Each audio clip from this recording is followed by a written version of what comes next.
Hello प्यारे छात्रों, आप सभी का हमारे YouTube channel the royal classes पर आपका हार्दिक अभिनंदन है। आज हम लोग बात करेंगे किसी अर्थमेटिक प्रोग्रेशन का एनवा पद कैसे निकालेंगे, हम उस पर चर्चा करते हैं। ठीक है, मैंने लिखा है यहाँ पे बोर्ड पे कि nth term of an AP अर्थात एपी का एनवा पद, किसी भी एपी का एनवा पद क्या होता है हम उसकी चर्चा करेंगे। यदि किसी एपी का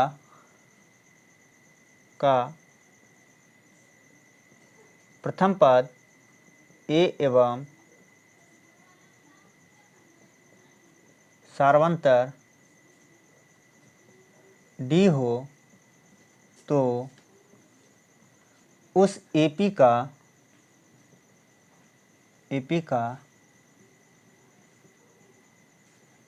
एनवा पद ए प्लस एन माइनस 1 गुना डी होगा।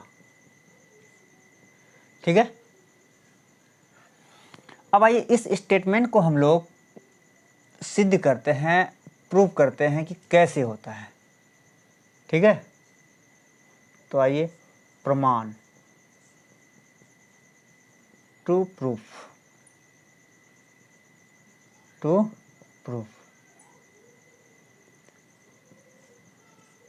माना कि एपी का प्रथम पद एवं सार्वांतर क्रमशः ए एवं डी हो तो मेरा जो एपी बनेगा वो होगा पहला पद ए प्लस डी, क्योंकि आपको हम पढ़ाए हैं एपी की परिभाषा में कि प्रत्येक पहला पद में हम लोग जो एक निश्चित संख्या है उसको जोड़ करके हम लोग अगला पद प्राप्त कर लेते हैं। मतलब एपी का एक अनुक्रम हम लोग प्राप्त कर लेते हैं। तीसरा पद होगा ए प्लस 2d, चौथा पद हो जाएगा ए प्लस 3d, पाँचवा पद ए प्लस 4d। इस प्रकार का हम देखेंगे तो आगे हम लोग पद लिख सकते हैं। अब ये देखते हैं, इसमें ये पहला पद है ए, दूसरा पद हो गया t2, तीसरा पद है ए प्लस 2d, चौथा पद है ए प्लस 3d, पाँचवा पद है ए प्लस 4d। तो यहाँ से हम लोग पहला पद कितना है लिखा हुआ ए है, ए को हम लोग लिख सकते हैं ए प्लस 1 माइनस 1 गुना डी। ठीक है ना, एक में एक घटाएंगे तो क्या होगा 0, 0 गुना डी क्या हो जाएगा 0। तो मतलब ए को हमने जैसा तस लिखा, लेकिन ये एक फॉर्म बन जाता है। दूसरा पद को हम लोग लिख सकते हैं, दूसरा पद क्या है प्लस ए प्लस डी है, तो ए प्लस 2 माइनस 1 गुना डी। तीसरा पद क्या है ए प्लस 2d है, मतलब ए प्लस 3 माइनस 1 गुना डी। यहाँ पे 2d है मतलब 3 से 1 कम है ना।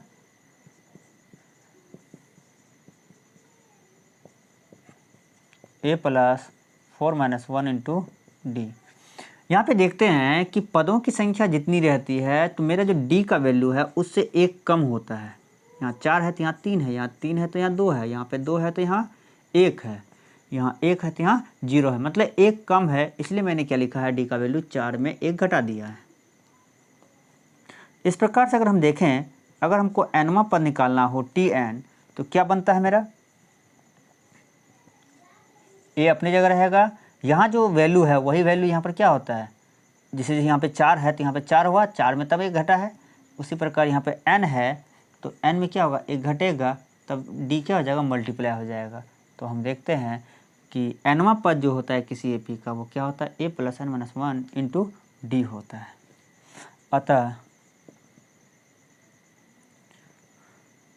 या हम लोग लिख सकते हैं इस प्रकार एपी का एनवा पद ए प्लस एन माइनस 1 गुना डी होगा। ठीक है, तो मेरा जो स्टेटमेंट है कि किसी एपी का अगर पहला पद ए है और डी सार्वंतर डी है तो उसका उस एपी का nवां पद क्या होगा, A plus n minus one into D होगा। वो इस तरह से क्या होता है, प्रमाणित हो जाता है। ठीक, अब आइए इस स्टेटमेंट पर, मतलब इस थ्योरी पर हम लोग कुछ सवाल हम लोग देखते हैं। अगर एपी के बारे में आप लोग नहीं पढ़े हैं तो हमारा जो पिछला वीडियो है उस पर आप जाकर के एपी को पूरी तरह से आप अच्छा से समझ सकते हैं। मैंने बहुत ही सिंपल और सरल भाषा में एपी को समझाया है। हम यहाँ पे एक चीज़ देखते हैं, नोट दैट, क्या एपी का अगर पहला पद ए है और सर्वंतर डी है तो उसका टी एन बराबर क्या होता है, ए प्लस एन माइनस वन गुना डी होता है। ठीक है, ये एक फॉर्मूला है। इस फॉर्मूला पर हम क्या करते हैं, है ना, कुछ क्वेश्चन लेते हैं। यहाँ पे जो टी एन है वो मेरा क्या है, एपी का एनवा पद है, एनवा पद। ए क्या है, एपी का प्रथम पद है, एपी का फर्स्ट टर्म। एन क्या है, एपी के पदों की संख्या है। डी क्या है, एपी का सार्वंतर है, सार्व अंतर है। ठीक है, ध्यान रहे इस बात का कि इस फॉर्मूले में जो चार टर्म आया है, इस चारों टर्म में तीन टर्म का मान जो है आपको हमेशा दिया रहेगा, तीन टर्म का मान जो हमेशा दिया रहेगा और चौथे टर्म का मान आपको मांगा जाएगा। तो आप उसको आसानी से निकाल सकते हैं। जैसे हम एक क्वेश्चन लेते हैं, लिखा है एपी -4, -8, -12, -16 डॉट डॉट का 25वां पद क्या है। मतलब एक एपी है जिसमें -4, -8, -12, -16 लिखा हुआ है, उसमें बोला 25वां पद क्या है। जैसे पहला पद -4 है, दूसरा पद क्या -8 है, तीसरा पद -12, चौथा पद -16। उसी तरह से 25वां पद का मान कितना है, तो हम इसको जो फॉर्मूला हमने पढ़ा है इस फॉर्मूले पर हम बना सकते हैं आसानी से। जो एपी दिया गया उसको हम लिख लेते हैं -4, -8, -12, -16 डॉट डॉट डॉट। अगर कोई एपी दिया है तो उसमें हमको दो चीज़ अब इजीली मिल जाता है, वो क्या है, ए और डी का मान। तो ए का मान यहाँ कितना है, -4 है, जो पहला मान होगा वो ए का मान होगा। डी क्या होगा, दो पदों के बीच का अंतर होता है, हमने बताया है पिछले क्लास। माइनस इंटू माइनस +4, ये -8 है, +4 है, तो क्या बचेगा -4। एन का मान कितना तो बोला है 25, है ना, तो हमको 25वां पद निकालना है। अब आइए देखते हैं। तो टी एन का फॉर्मूला क्या होता है, टी एन बराबर होता है ए plus N minus one into D होता है। तो एन का मान कितना रखेंगे,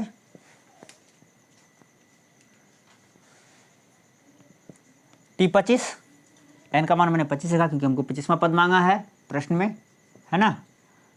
तो ए का मान कितना -4 है, +25 माइनस 1 गुना डी का मान कितना है -4। इसको लिखने की ज़रूरत नहीं है बार बार। तो -4 प्लस 25 में 1 घटेगा तो कितना बचेगा, 24 गुना -4। अगर हम 24 को 4 से मल्टीप्लाई करते हैं तो कितना आएगा, -96। तो माइनस इंटू प्लस माइनस हो जाएगा, ये दोनों माइनस है, सेम साइन है, तो क्या हो जाएगा, ऐड हो जाएगा, तो कितना हो जाएगा -1। अतः एपी का 25वां पद -100 है। इस प्रकार इस प्रश्न का क्या होता है, हमारा आंसर मिल जाता है कि अगर एपी ऐसा है, अगर एपी ऐसा है तो उसका 25वां पद कितना होगा, -100 होगा। ठीक, इसी तरह का हम दूसरा सवाल लेते हैं।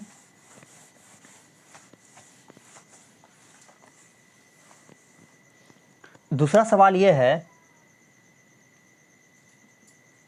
एपी 3,8, 13, डॉट डॉट डॉट का कौन सा पद 78 है। ठीक है,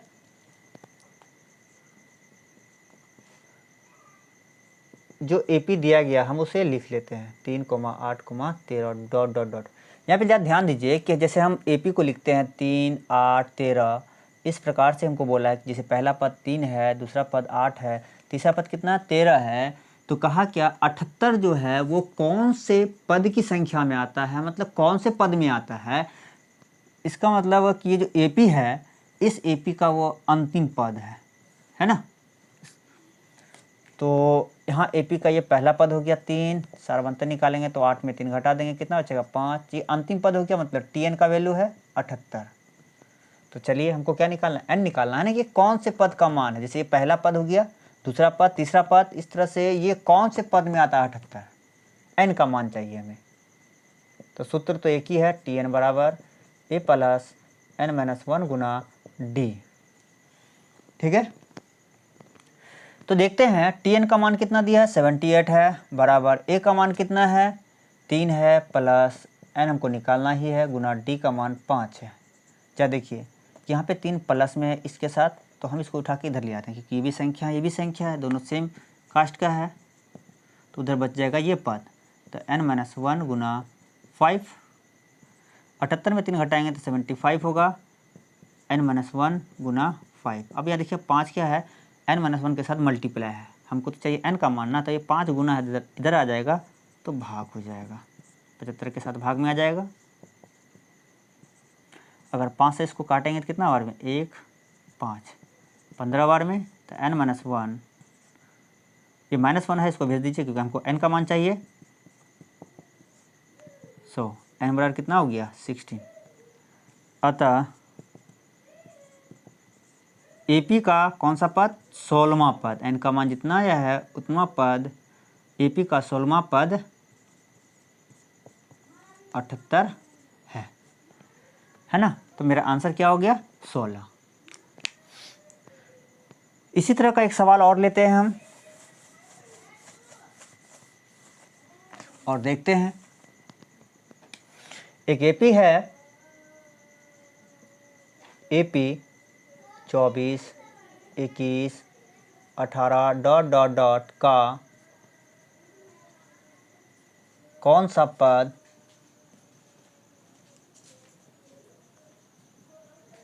ऋणात्मक पद है।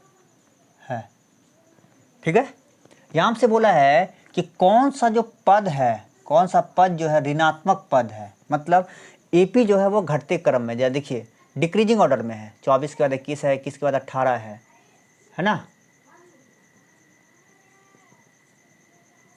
24, 21, 18 डॉट डॉट डॉट डॉट है ना। ये घटते हुए 0 आएगा, फिर माइनस आएगा, ऐसा कुछ आ सकता है आगे, है ना।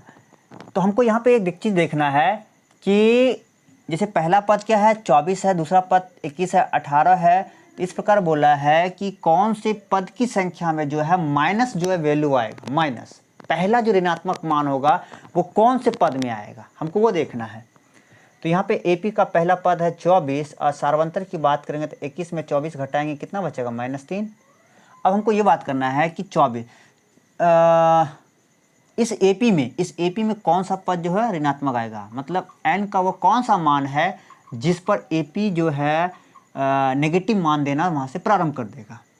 तो आइए थोड़ा संख्या रेखा हम लोग पढ़े हैं, 0 के हम दाहिनी ओर जब चलते हैं तो वो प्लस का मान होता है ना, नंबर लाइन हम लोग जब पढ़े हैं।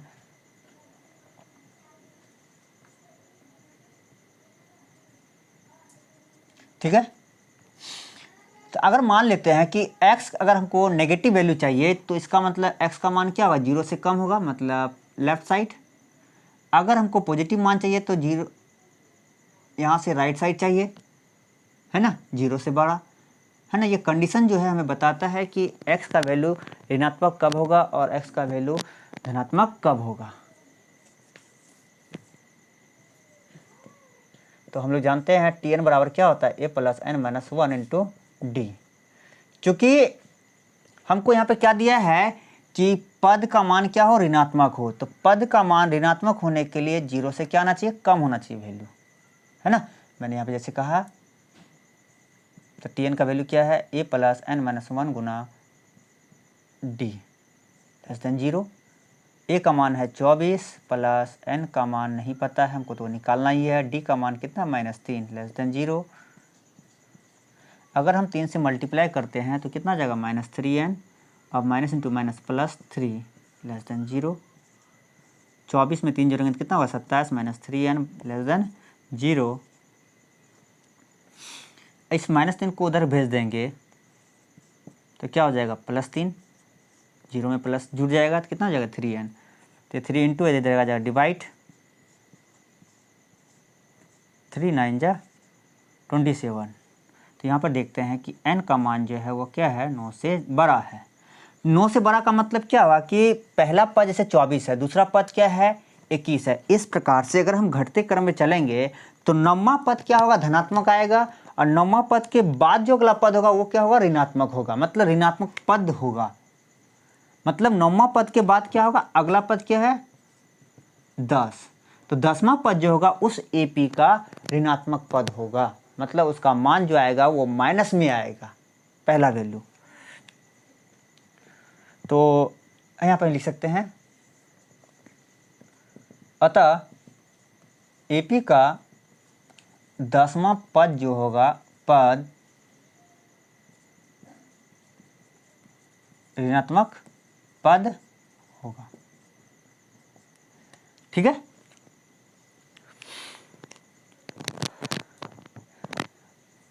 प्रश्न को सबसे पहली बात, कोई भी प्रश्न हो उसे आप केयरफुली क्या करें पहले पढ़ें कि प्रश्न में हमें मांगा क्या गया है।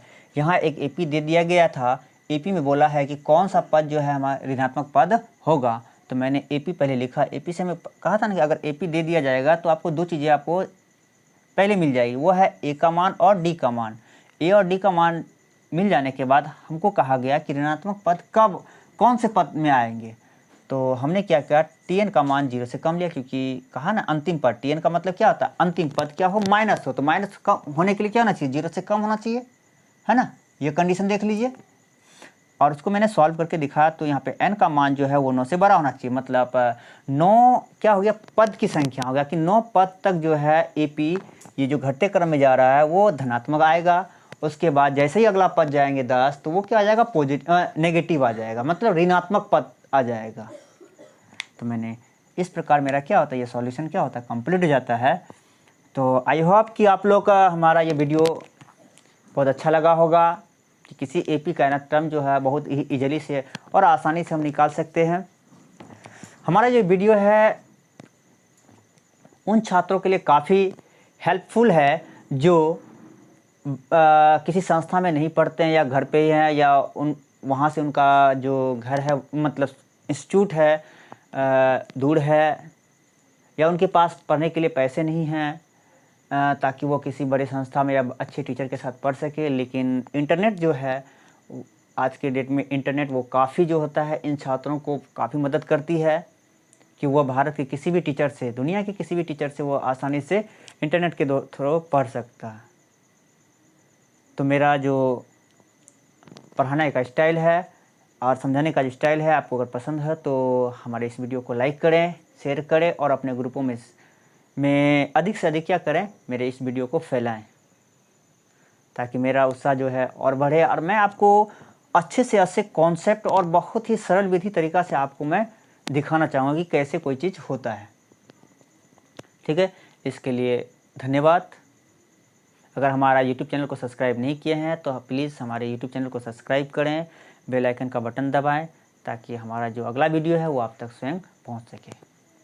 दोस्तों और प्यारे छात्रों, अगला जो वीडियो होगा वो साइंस का होगा, है ना, जिसमें रिफ्लेक्शन ऑफ लाइट के बारे में हम वर्णन करेंगे, बात करेंगे और उनका वीडियो शीघ्र ही आप तक पहुंचा दिया जाएगा, मतलब आप पहुंच जाएंगे। ठीक है, इसलिए हमारे इस चैनल को सब्सक्राइब करें, बेल आइकन का बटन दबा दें ताकि जितनी भी वीडियो आएंगे साइंस का हो या मैथ का हो वो आप तक शीघ्र पहुंच सके। सो धन्यवाद। जय हिंद, जय भारत।